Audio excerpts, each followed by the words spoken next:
guys, I'm Crawford and I'm an independent journalist on YouTube, and here are my 4 top pieces of advice for getting into journalism. You're probably wondering why this video is a little different to my usual content, but actually, if you're an OG subscriber of mine, you'll know that this is the type of video I started making when I first joined YouTube. You see, back in the day, I was making dyslexia advice videos because if you couldn't guess, I have dyslexia, dyspraxia and ADHD, and I'm also an ambassador for the British Dyslexia Association, and I've even spoken at Westminster about it. So as you can probably gather, I'm super passionate about this stuff. But maybe you might be thinking a dyslexic person can't be a journalist, right? Wrong.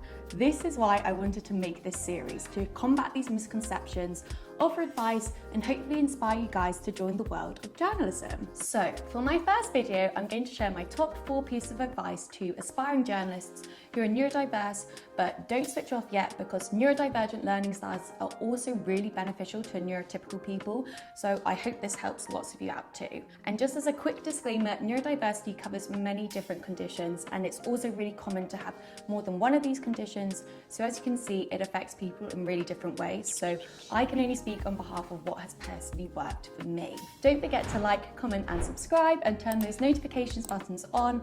And please do leave me more ideas below in the comments if you want to see more of this. So number 1, you don't need to be good at writing to become a journalist. You just need to be good at storytelling.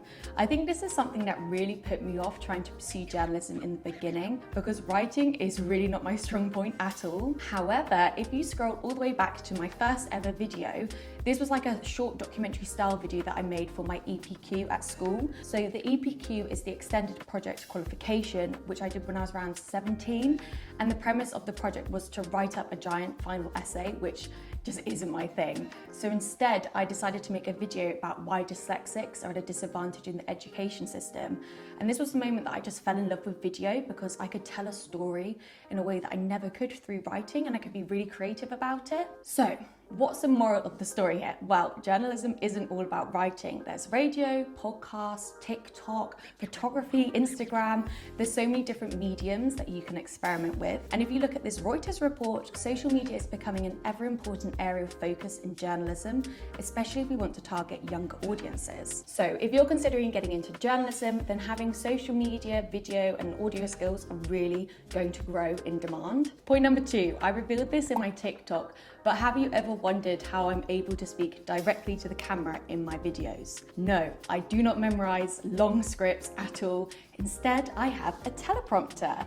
So I bought this guy off Amazon for like £40, I want to say, and it was a game changer. I have the world's worst memory, so it'd be pretty impossible for me to speak to the camera without any prompts, and it's really helped to speed up the process of filming. I'd love to share other bits of equipment I use too, if you guys want a video about that, so let me know. Number 3. How to keep up with the news. Again, this is something that really put me off being a journalist because I thought that you needed to know everything about anything all the time.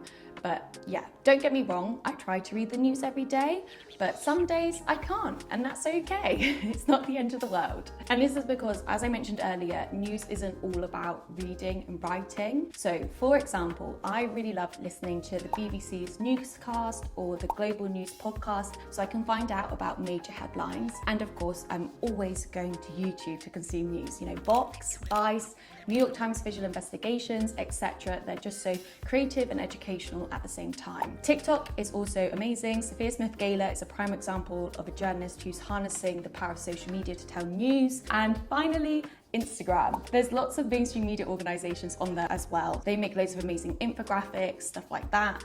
But as with any news you find on social media, you need to make sure it's a reliable source of information. And finally, number 4, use your neurodiversity.